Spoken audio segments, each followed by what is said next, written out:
everybody. I'm Mandy Moore. Thank you so much for tuning into ATX TV from the couch, or in my case, I'm in my bedroom.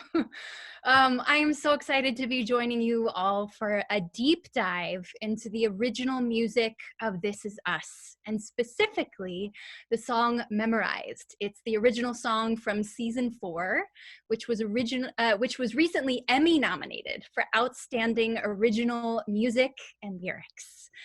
We are going to be joined by some special guests during this conversation, but first, I would like to introduce you and bring out our phenomenal composer, Siddhartha Khosla, to talk about composing for television and specifically our show. So welcome, Sid. Hi, Mandy. Thanks so much for that very sweet introduction. It's so good to see you. It's been a while, but it's been so nice to see you. It's nice to see you too. I know it's been too long. Normally we would be back in production on the show. We Right. normally sort of are back in the swing of things by July, but obviously in the time of COVID, that hasn't necessarily made it possible. So hopefully we'll be back to set sooner rather than later. But, yeah, normally August 20th, I'm on episode 2 at least of of touring. So it just feels very weird to not be doing. I'm like, I can't wait to get back in and work. I'm just like, I'm missing it. I have melodies in my head for this season. I want to put them down. I'm sure everyone's just, antsy to get back. I can't wait to hear those melodies. Oh, so exciting. Just to sort of dive in, I know that you and Dan go way back. Yeah. And I'm just curious what your first conversations with him were when the idea of composing for the show came up, and how specifically has your relationship with him evolved over the last 4 seasons? Well, before I started working on This Is Us, I was in a band called Goldspot. And I say was, and I feel really bad saying was because it's so hard for me to say was because I feel like I still have that band. I've just not played a show in like 4 years, or release an album in 5. So most of my career before This Is Us, I had scored a couple TV shows. I'd scored something with Dan. I'd worked with him before, but like before I ever started doing this, I had this band, and Fogelman, who was actually a friend of mine from college. He was my college roommate. I met him freshman year. We both went to the University of Pennsylvania, and we were like 2 halls apart. And we met, I think, in that second week of school, and we just became friends and buddies, and we had like a bunch of common friends. And Dan put together these 12 guys to live together sophomore year. Everyone follows Dan. Dan's like the guy that kind of like, he's a leader. He was a leader back then. He still is one now. And he put together like the weirdest bunch of guys together. It was like, it was a football player, basketball player. There was some super ultra conservative guy in our group, and then there was like a dorky Indian guy who was in an a cappella group, and that was me. And so Dan put this together, and we sort of like our friendship blossomed from there. We just became really good friends, and eventually we both moved out to Los Angeles post college. He started a career as a screenwriter, became very successful. I had a band called Goldspot that became moderately successful. And then Dan called me one day to score his TV show, The Neighbors, on ABC. And that's kind of when it all started. Wow. And then you guys just continued this fruitful relationship.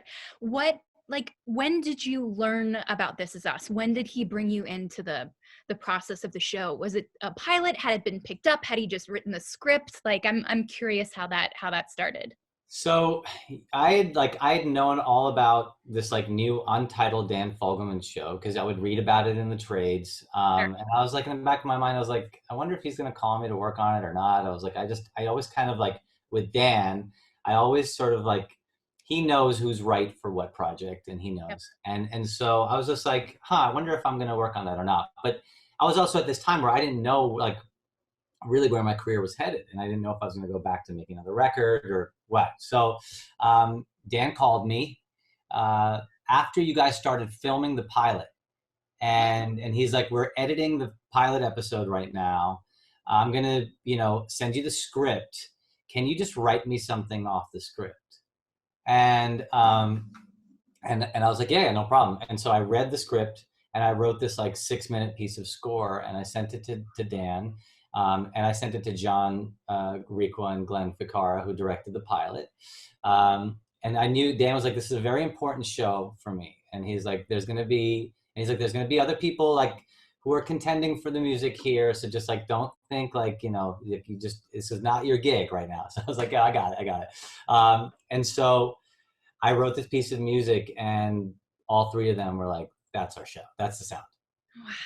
Wow. And that got me the gig. And it was like, I actually scored, I wrote that piece of music and I scored the pilot episode from my parents' basement in New Jersey. No way. Yeah, we were living in New Jersey at the time. I was still trying to figure out what I was going to do with my life. And I was like, all right, Mom and Dad, I'm just going to come and use your basement to like, I got to work on some show called the Untitled Dan Project. And so I'm like, I'm going to use your basement because I had no other place to like record. So I was like, I'm going to set up like a little Pro Tools station, a little desk. And it was crazy. So I set up shop there.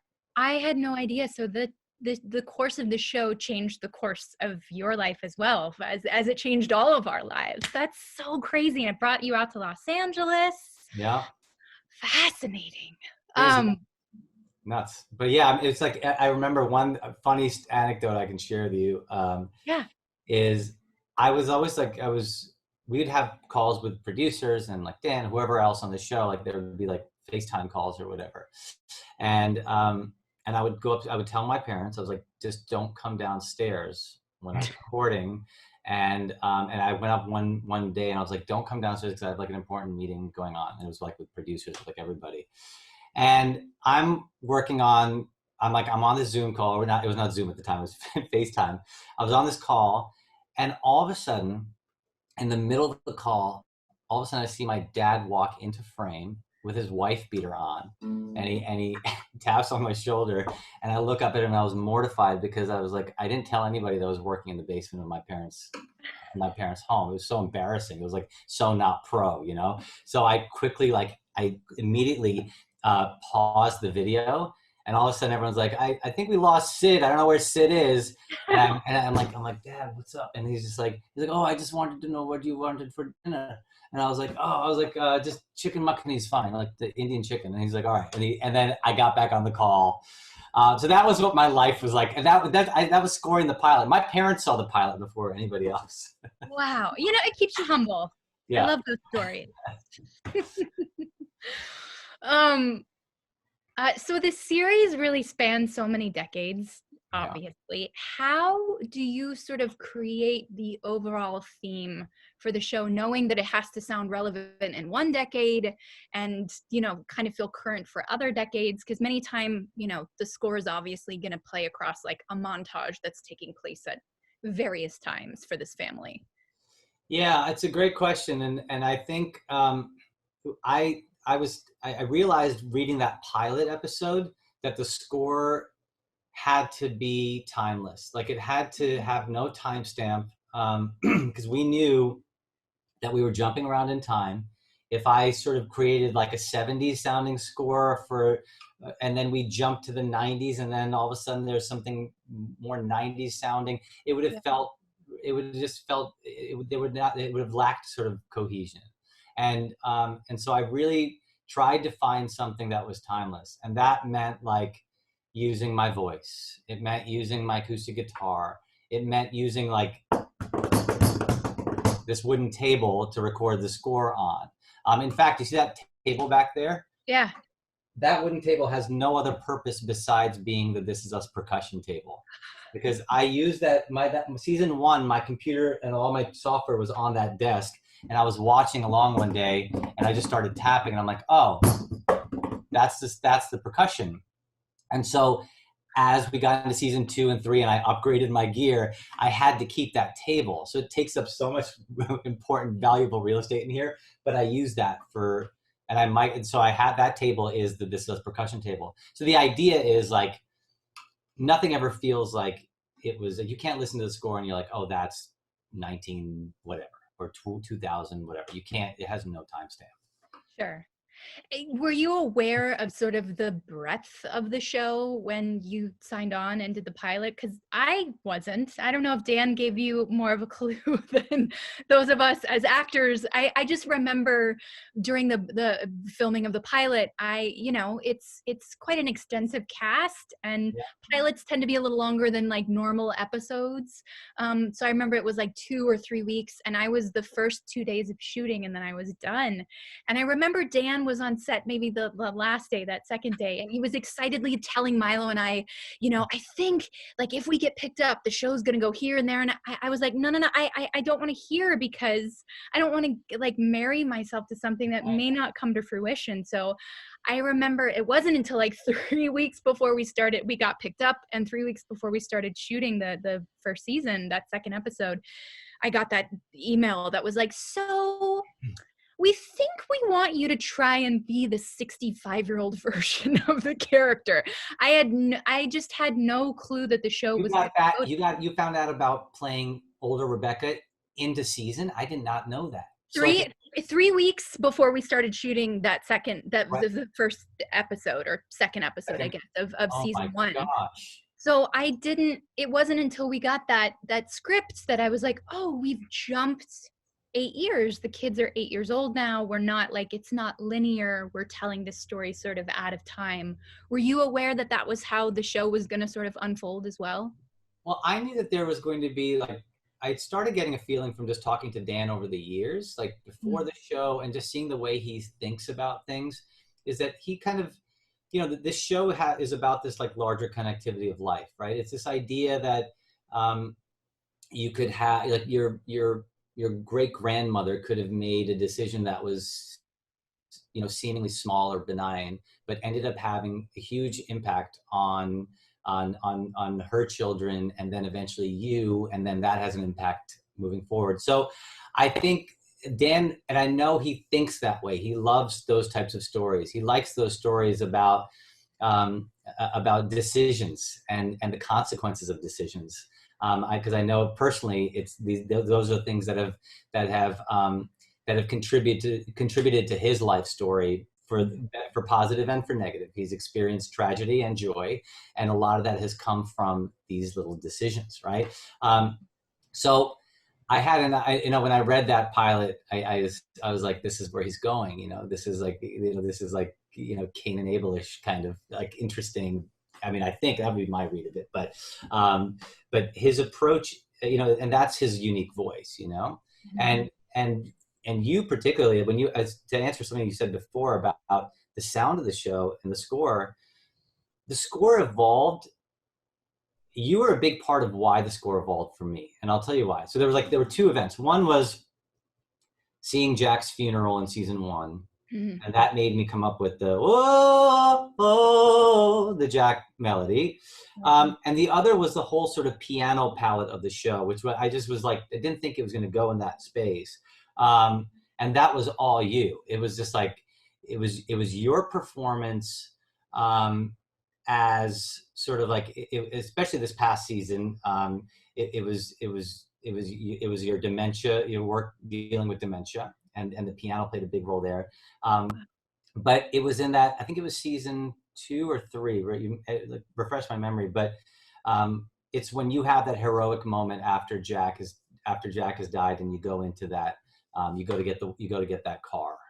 He's at the car dealership, and then you're driving the Wagoneer over that bridge at the end of the episode. Mm-hmm. It was like the most heroic thing that Rebecca had done, and it inspired like Dan's favorite piece, which became the car theme, which I go to. I don't know if you've noticed, but I use it subtly when you come into picture. But you inspired like a whole new sound. So where I thought the sound was going, it changed when I saw your performance in that episode and how heroic you were. And I was like, oh, this is different. This needs something totally different and special.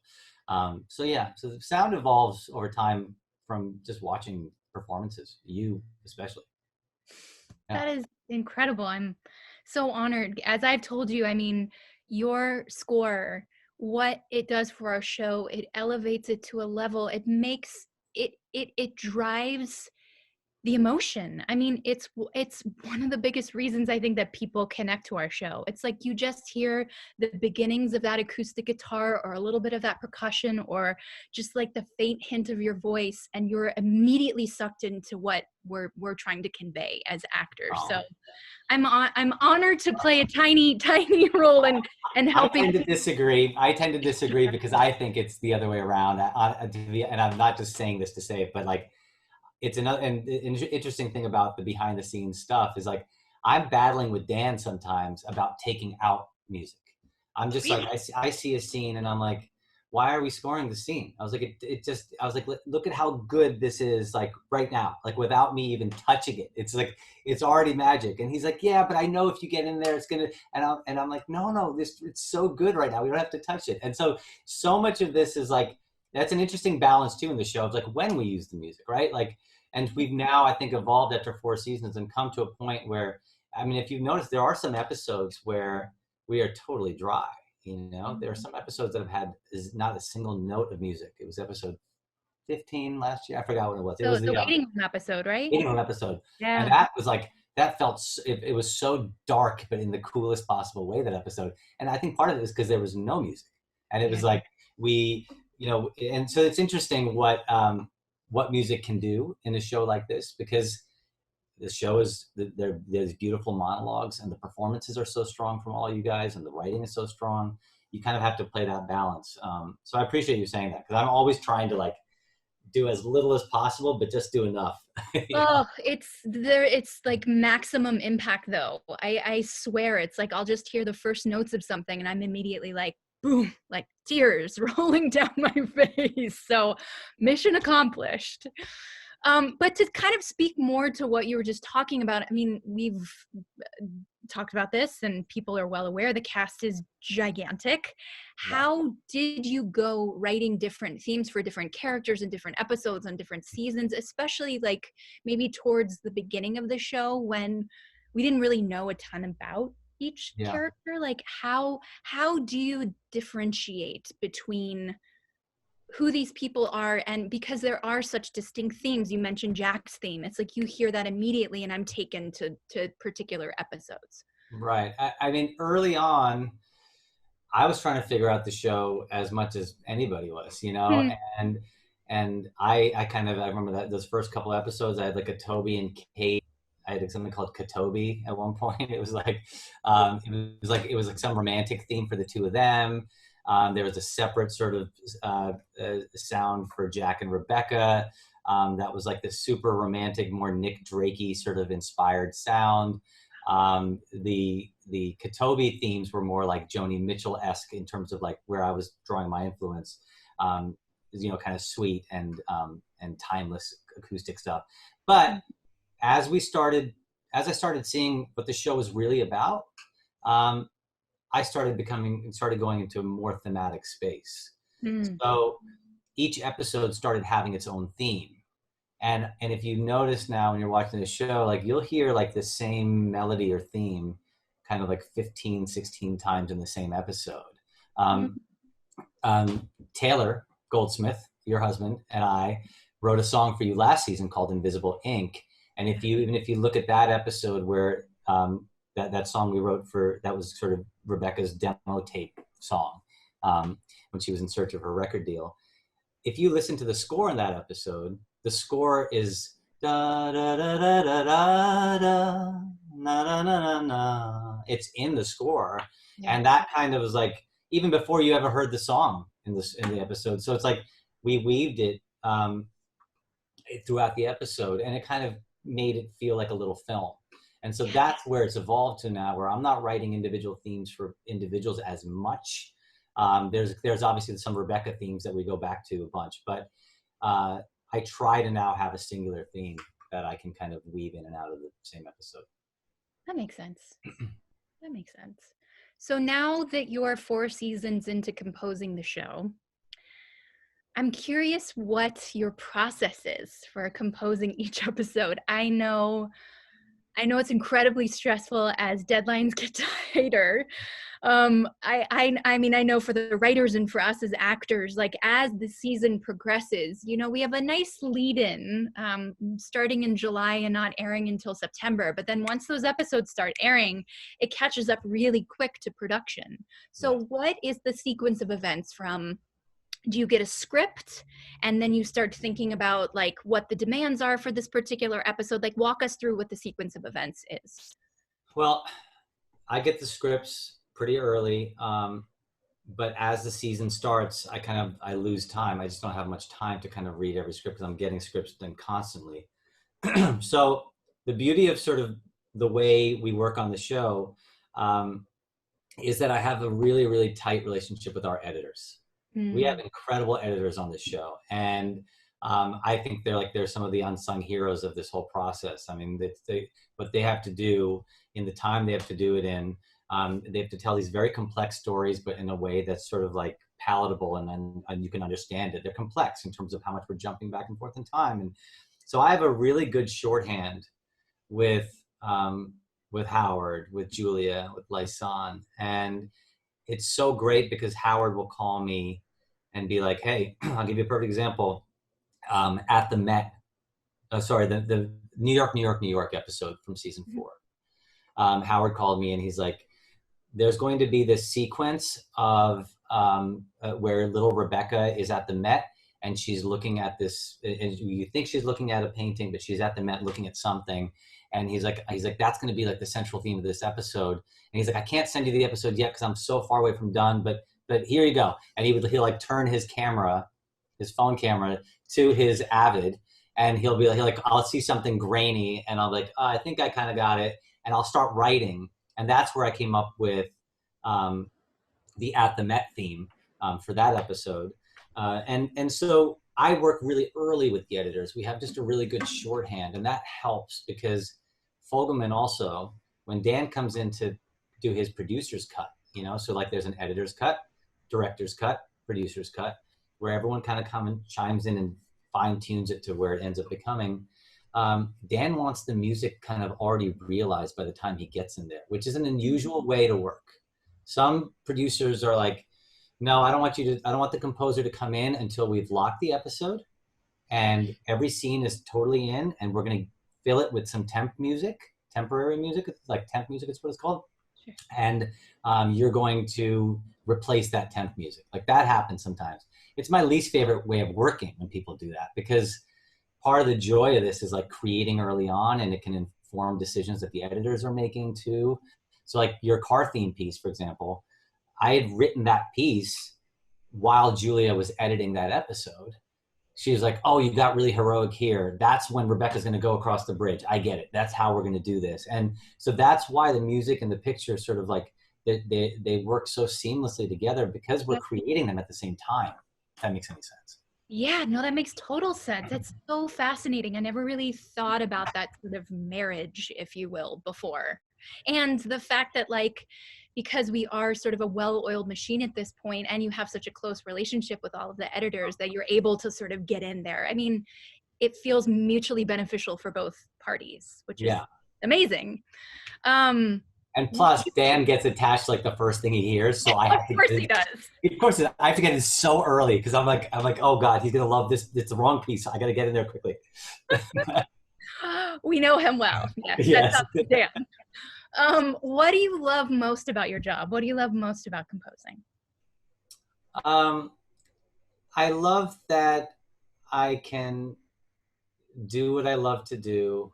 I love that I was able to kind of adapt careers, you know, and do it kind of successfully. I mean, I had a band that was like, you know, that didn't really get to where I was hoping it was going to get to back in the day. And it bummed me out a lot. I remember just being like, oh, okay, I guess like, what am I going to do next? And I think the fact that I pivoted and, you know, with the help of people that believed in me, like Dan, and I think that the decision to switch and focus more on film and television composing, and do it somewhat successfully, that gives me so much joy because it reminds me that like our lives and our careers and everything we do, what happens in our families, like nothing is certain. We don't know what's going to happen tomorrow. We don't know what's going to happen a year from now. None of us would have ever thought we'd be on Zoom calls, 6 months ago, 8 months ago. Time's flying. So I think I love the fact that that I've been able to adapt, and I think it's an important lesson, and I think I take a lot of strength from that, that, and I'm teaching like my kids that too on some level, where I'm just like, as things are not going to necessarily work out that way, but if they don't, it's not bad, and something else great can happen. So I think that's what kind of like keeps me going and makes me happy. I also like the fact that, someone called me from some like Indian organization the other day, and they're like, you've been like an inspiration to like young South Asian composers who don't normally see people like you doing this. And that keeps me going too, because I want, there's so many, as we see in our show too, with how inclusive it is, and with so many other great shows that are on television right now. There's a lot of like Insecure. There's like a lot of like really, really cool shows out there that are also like, that are talking about people's specific experiences, and the people in front of the camera, behind the camera. There's more diversity happening, and so I feel like if I'm part of that narrative in some way, it inspires me too. Yeah, I mean, representation matters now more than ever. It's incredible to be a part of that conversation, I think, across the board, like you said, in front of the camera, behind the camera. And I think we're all really proud to be a part of a show that does its part in that respect. Oh, yeah. But speaking of pivoting, the great thing I think about your job is not only as a composer for our show, but you get to employ some of your songwriting skills as well, which is the reason that we're here ultimately to talk about your Emmy nomination for Memorized. I think we're going to see a bit of a clip right now from the episode. So do you want to maybe tell us maybe a little bit of behind the scenes fun BTS stuff? Well, I had the honor and pleasure of writing Memorized with your husband, Taylor Goldsmith, who I think is one of the greatest songwriters around today, period. And no question in my mind. Fogelman called me before the start of season 4 and said, I need you to write a hit song, and a hit song that takes place 30 years into the future. And I was like, okay. And he's like, we have a character named Jack. He's going to be Toby and Kate's visually impaired son. And he's going to grow up to be this massive pop star. And keep in the back of your mind that his grandmother, Rebecca, never sort of like fulfilled that dream of becoming the kind of like the Joni Mitchell-esque star she wanted to be. But he is going to fulfill that dream kind of like in honor of her without realizing it. So he's like, go write that song. So I called up Taylor because Taylor and I have worked together now on this is our second song. I called him up and we wrote this song together. And honestly, I think this song came together. I credit Blake Stadnik for just crushing the vocal on this, and his performance was so beautiful. And he's such an incredible soul as well. Anyway, so here's the clip from the end of the first episode. All right, that was the clip of the song, the Emmy-nominated song, Memorized, from season 4 of This Is Us. I think now would be an appropriate time to bring out our other guests to talk about this beautiful song and how the performance came together. So please welcome Memorized co-writer and singer-songwriter Taylor Goldsmith and actor-singer Blake Stadnik, who plays Jack Damon, my grandson, on This Is Us. Welcome, gentlemen. Hi. Hello, hello. It's nice to Blake, see your Sid. So I'm going to jump back in with Sid here for a second. You started to talk about it right before we saw the clip, but that Dan sort of tasked you with writing a hit pop song in the future for a character we've never met before. And this would be your second time collaborating with Taylor. When Dan asked you to write the song, did you immediately think that you were going to bring Taylor in for this to co-write? Like, what was that process like? Yeah, I mean, I think after Taylor and I worked on Invisible Ink in the previous season, that original song that you sang, I just knew that he had a really special and unique perspective on the show already. Like I think there's two pieces of it. One is his songwriting is some of the best I've ever heard.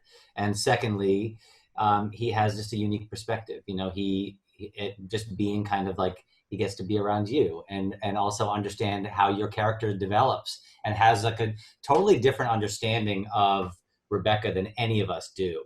And has an understanding of the show in a very special way. And so I think it's super cool for me to be able to bring in Taylor to work on stuff for the show because of those two things. So right away I thought of Taylor.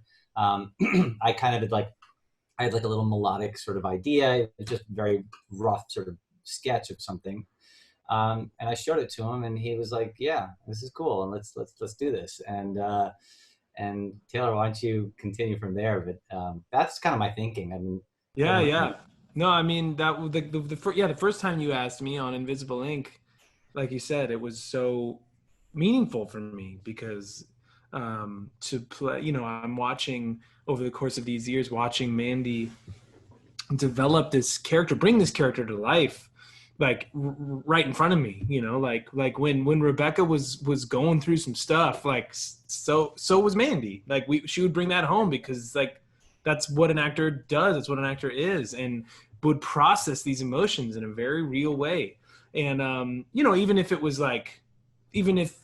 were still living our day to day, it wasn't like she was like being some like method actor at home with me by any means, but it was like Jack, yeah. Yeah. But you wear these emotions. This is like, you know, those tears, like that's a physical trauma that your body is experiencing, and you're affected by it. You're bruised by it, whatever. And watching Mandy develop it for so long, I felt a closeness to the character, and I just felt also just so. It was just such a profound thing for me to witness someone doing that, and how she's done that. And so the idea of writing Invisible Ink initially and having some small part of like helping bring Rebecca to life even more, like, oh, this would come from her brain. That's so cool. The fact that I have something to share with Mandy in some small way with this character, like that means everything to me. And then also to share that with you, with the show in general, to be writing songs with you, to be doing stuff I've never done before. And then so when Memorize came around, it just felt like, wow, now I feel like, you know, while the first time I was a little terrified and a little bit like deer in the headlights, like I don't know if I know how to do this, but I'm really glad Sid asked me. I felt like with Memorize, it's like, okay, now I feel like we're cooking with gas. We know that we have a connection as writers. We know that we can like bring things out of each other. We know how to communicate on that level. We know that we are capable of getting results that we are happy with. And so I was so thrilled about Memorize coming to life. And it was funny because, like, you know, when you sent me that music piece, I think it was like lyrically, it was like, you know, I mean, I just kind of was throwing stuff at the wall, and it was like, oh, this is working. I think like we had the main line right away where the quiet way you caught my eye, I caught enough to get you memorized. Like, okay, we have that. Verses need some work, but we have that. And, you know, you guiding me and Dan guiding us. And it was a thrill to like, to kind of watch it grow into something. Yeah. I'm curious, like, how much did Dan tell you guys that he wanted, and how much was just sort of like you guys starting on a blank page? Like, did he give you a ton of guidance or direction, or were you guys just sort of off to the races on your own? He played me like a couple songs from bands that he likes, like, and that I love too. He's like, listen to this National song. He played me a song from National, and he was just like, I like this in terms of scope. You know, he's like, this is just wildly epic. And so he's like, I want to see this song be wildly epic. It needs to command an audience of thousands of people. Yeah. Because in the scene, we're going to see Jack performing the song for thousands of people at an arena. He's filled an arena because of this song. And so he would give me examples of stuff that you know, everyone has a different definition of what scope is, right? Like, I could tell you that, like, I think Lorde, for example, that song that came out years ago, Royals, right? That song to me feels massive, but it's so small. Like there's not that much that happens in the song. There's not a big drum groove. It's like a snap, is like the snare drum, and it does not get that big, but it feels epic and massive to me, but to someone else it may not. And so it was just an understanding of what like Dan meant by sweeping. And so he would give me references of things that he found. The other key component in this was, how do you produce a song like this? Because it takes place 30 years into the future. And that's where I think like another sort of like unsung hero in this process is Alan DeMoss. And Alan is my assistant who engineers and mixes the This Is Us score. Taylor and I had sort of our own sort of version of what this song was. And it had more of a rock feel. And Alan heard it, and Alan's like, I think we could take this into more of a pop direction.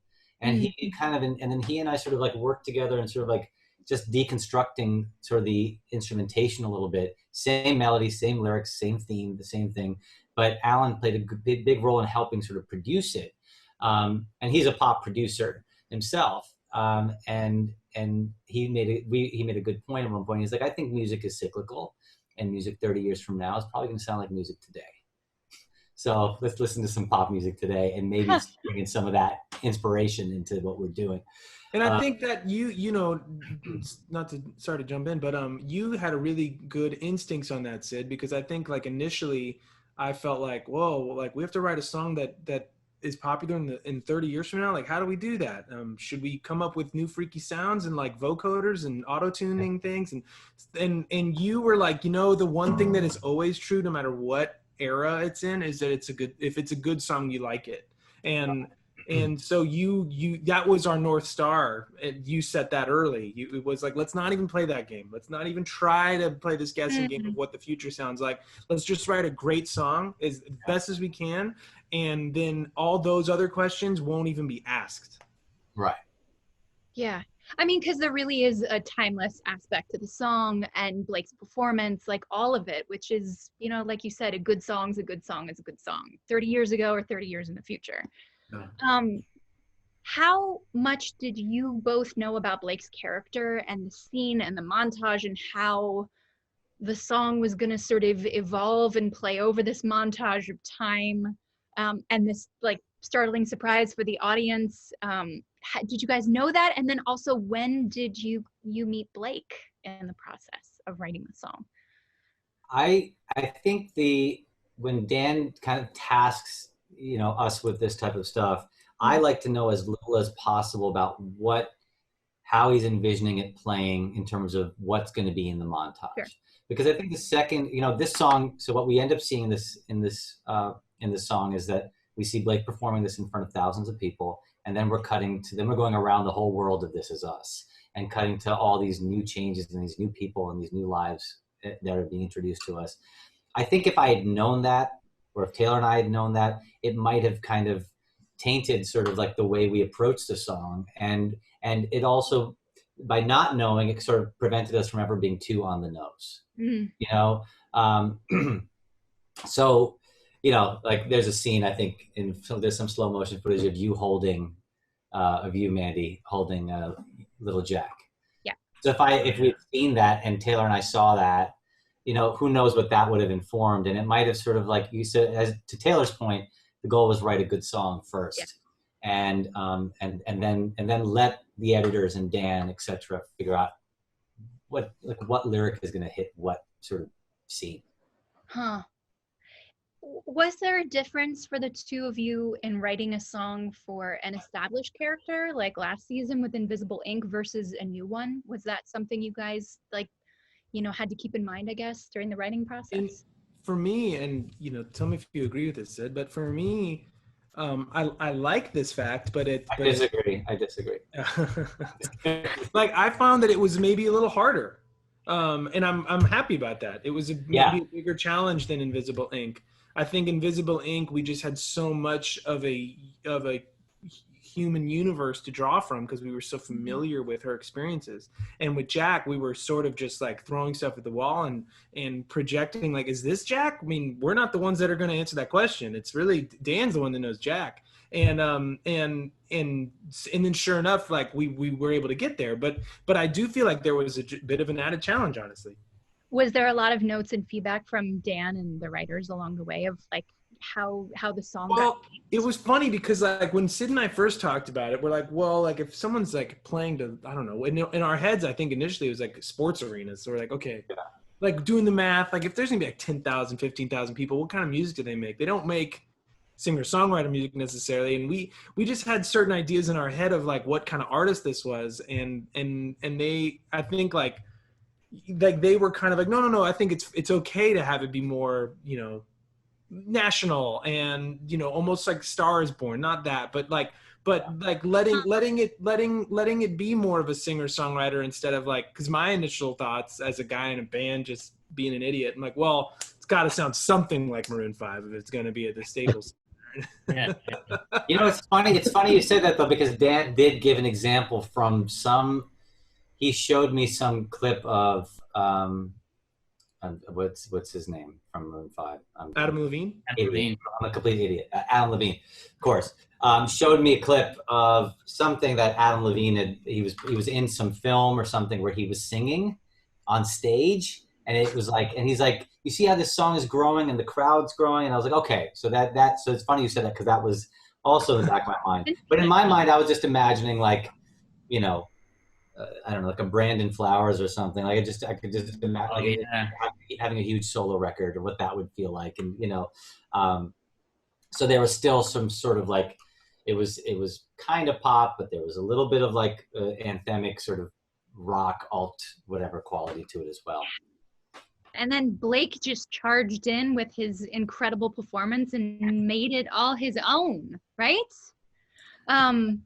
Blake, hi. Hi. When did you first hear the song and what did you think of it? I first heard the song, I was in my first costume fitting when we were trying to figure out Jack's look. And it's interesting we're talking about the cyclical nature of music, because that's one of the things that Hala, our costume designer, was saying about fashion as well. So she looked at 30 years in the past at like Johnny Cash and guys like that. Oh. And that's what a lot of Jack's costuming is based off of. Wow. So there's a knock on the door and it's Dan Fogelman and Ken Olin, our director, and they came in and we're talking and Dan just says, "Have you heard the song yet?" I'm like, "No, this is my first day." And he just pulls out his phone and plays me the demo of Sid singing it. Uh-huh. And immediately I love the song because it is so much the style of music that I really enjoy. Like it's funny, Sid mentions Brandon Flowers, and I think we actually, the first time Sid and I met and were working on the song together, we listened to some Killers because I really like the Killers. I really like his solo stuff. And then I recently got into this band called The Midnight that also plays this sort of like ethereal, sort of 80s-ish pop music. So I really love Memorize, just the style. And then the message that it has too, it's just got these really relatable lyrics. And I think everyone sort of understands what the sentiment that one little thing that you may have thought was a wrong turn can end up changing your life in a profound and beneficial way. It's crazy. It sort of is talking about the bigger picture of what our show is really about. Yeah. Which is incredible. Incredible that you sort of get to be the steward of that message too. Did you know when you were cast in the show that you were going to have this like major performance? No. Debut? No. I just knew that I was Kate and Toby's son and that I was going to have to sing. But I had no idea I was going to be at the Greek performing at a Chicago concert. So yeah, can you tell us what that was like? I remember all of us cast when we heard, we're like, oh my gosh, this sweet guy, it's his like first day on set and he has to show up and perform as the Greek during a Chicago concert. Like, so much pressure. What's funny is we went and to scope out the location, and I went along to see if there were any sort of accommodations I was going to need with my disability, just like getting around and so on and so forth. And I was standing on stage, and Milo was there, and he had just like finished a day of shooting, and just like came along, and he goes, Ken and Dan and Glenn were all there, and he goes, "Can I come to the concert?" And I'm like, "No, everyone would see you and know what we're filming." Yeah, that was the thing, right? It had to be top secret. Did that make it all the more complex when filming the scene? Well, I have to really give a lot of credit to Chicago, because they finished their first set, and one of them stayed on stage and sort of told the audience, this is Hollywood. Of course, we're going to film something, and you guys are going to play an important role. This guy's going to come on stage, and you're going to play the role of his adoring fans, and you need to give him as much love as you've been giving us all night. So sweet.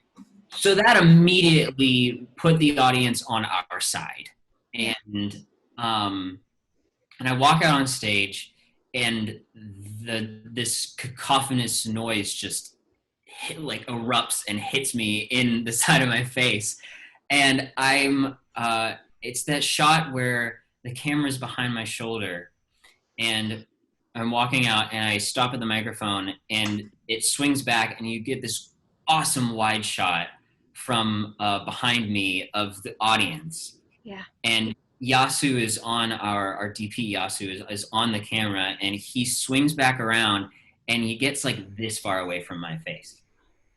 And because of my visual impairment, I wasn't going to be able to see him there, especially with the lights hitting me in the face. Sure. So he was just he was going to say my name, and that was going to be my cue to lean forward and say hello into the microphone.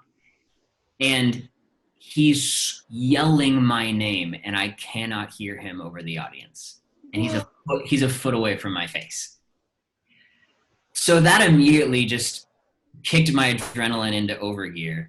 And then we did it in 2 takes. We knew we had a very limited amount of time, but we did it in 2 takes. And on that second take, the audience is starting to sing the hook back to me. I can hear them going, I found my way to you. So that was just this beautiful, surreal moment. And I really think that's when I think Sid and Dan, we all sort of realized this song is really, really something special. Yeah. Yeah.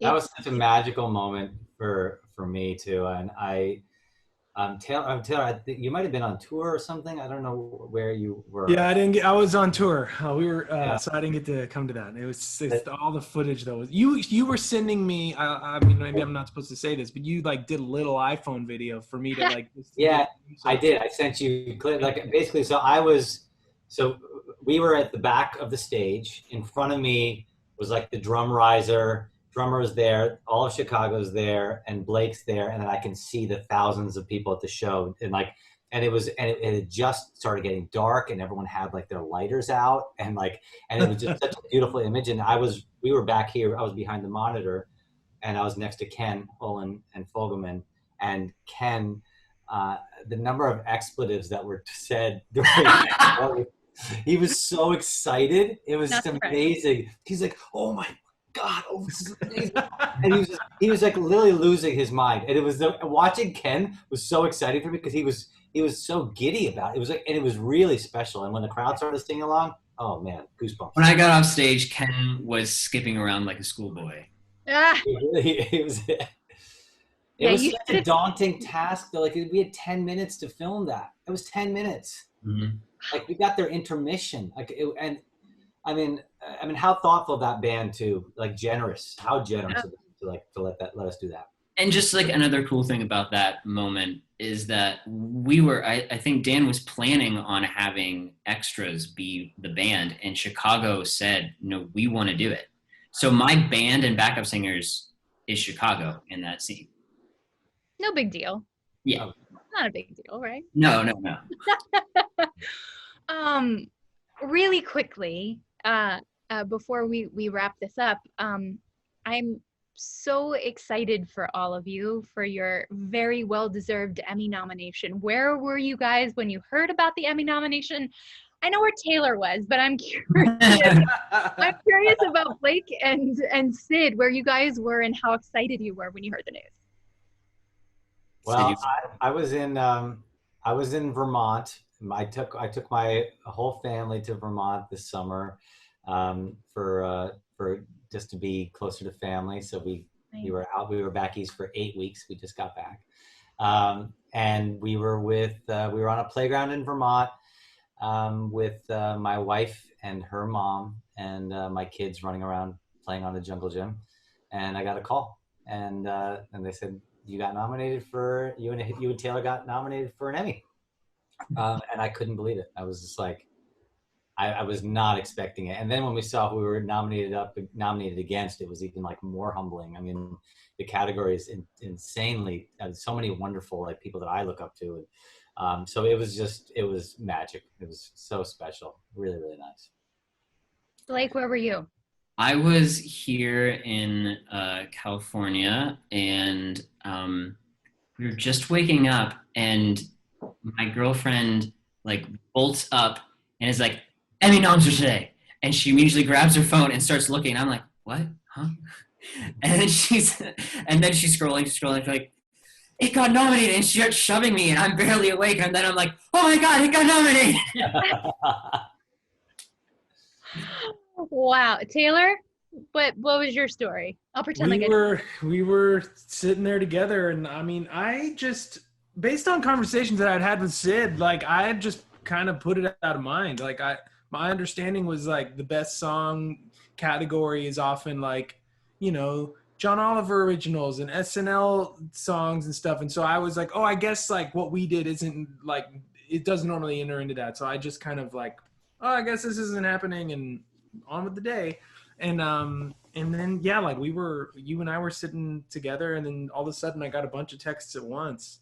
And it was like, you got nominated. And then we spent the next 5 minutes trying to find out like what the list was online where it says that, because that's how good I am at phones. So I was just like, I can't prove it, but people are telling me that this happened. Good. You gotta trust it, right? Yeah. And then called Sid. It was especially gratifying, I think, too, because to Taylor's point, is like, you know, in years past, there were a lot of comedy songs that were in it, and deservedly so. Yeah.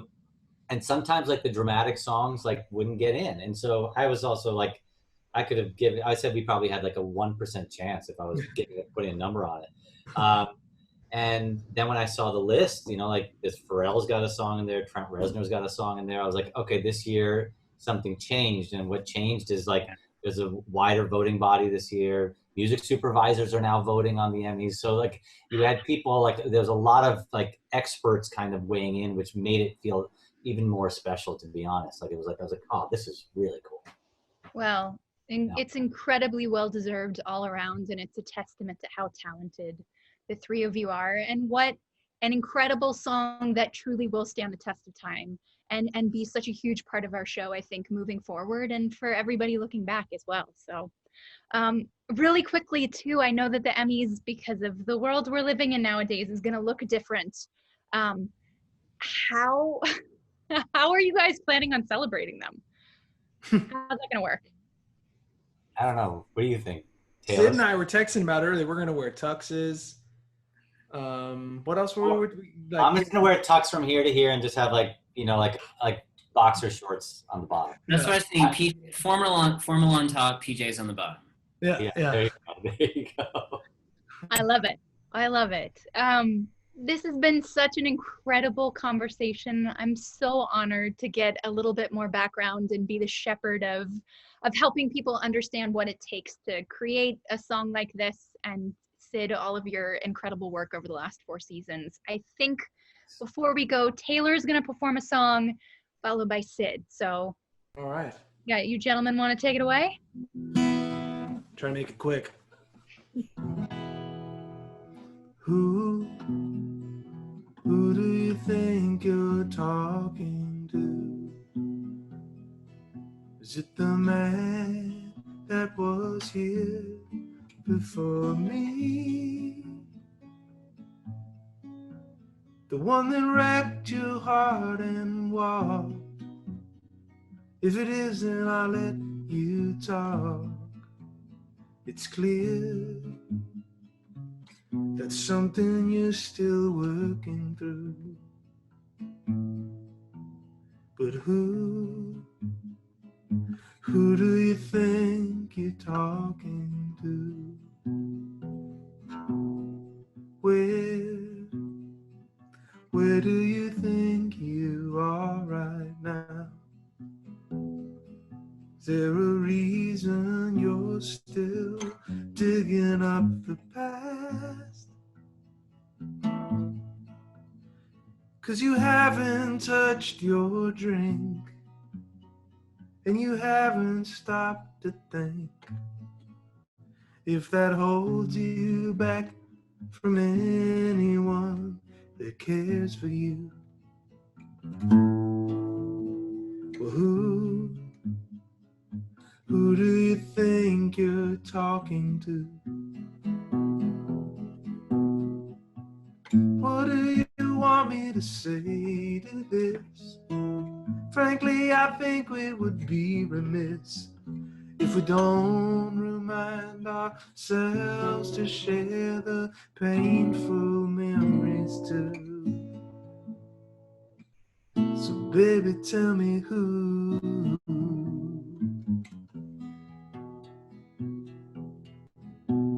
do you need to be alone?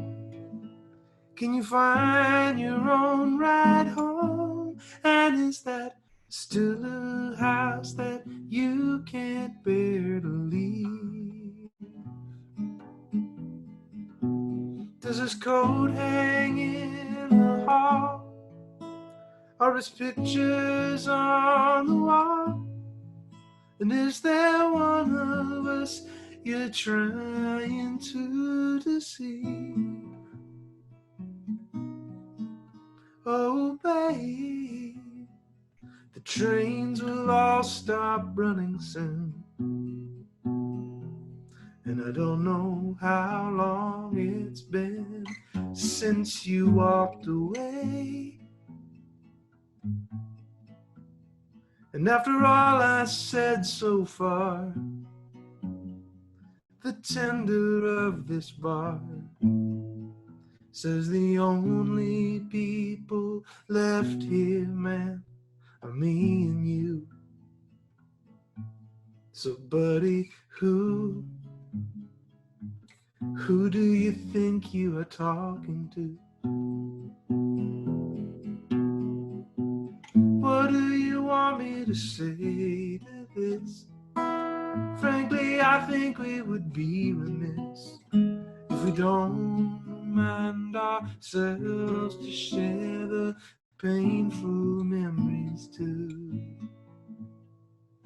So baby, tell me who do you think you're talking to?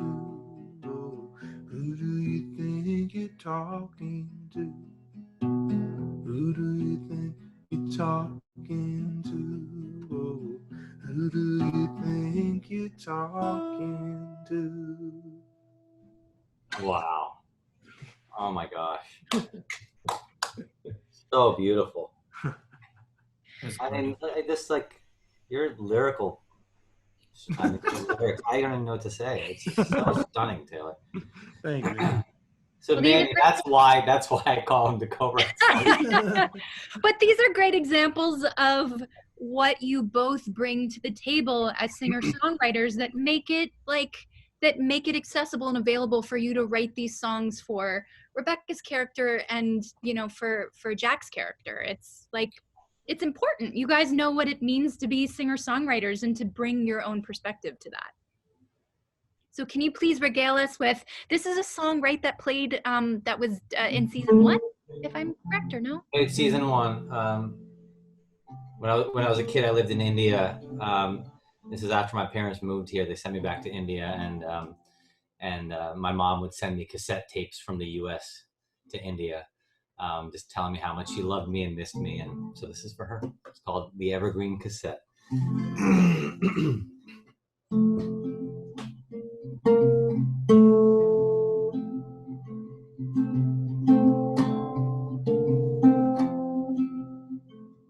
If I mistook the sun for a mango, I'd fly up there and reach for it too. It's the story of something older and bigger than me and you. And you told it in a letter in the form of an evergreen cassette. And I played it in the morning till after the sun would set. See, Mother, I believe that half of everything I hear is true. Between you and me, I believe the anecdotes too. In the veranda, in the midnight heat, cousins and I would wait for the rains, singing songs about America. And then the first drops came. So don't worry, even though you were oceans and continents away, I heard evergreen hits, lullabies, and everything you had to say. See, Mother, I believe that half of everything I hear is true. Between you and me, I believe the anecdotes too. If they get you through. If time could be bent with the drop of a tear, you'd see it rained in our house for a year. And this is the sound of the beating you'd hear. On the tapes we've taped over all of our fears. The open veranda's been flooding for years. I always hoped that I'd see you here.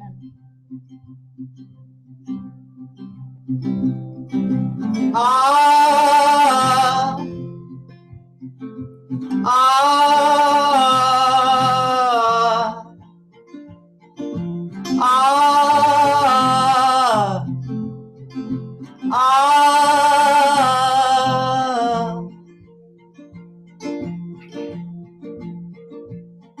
But time can't be bent with the drop of a tear.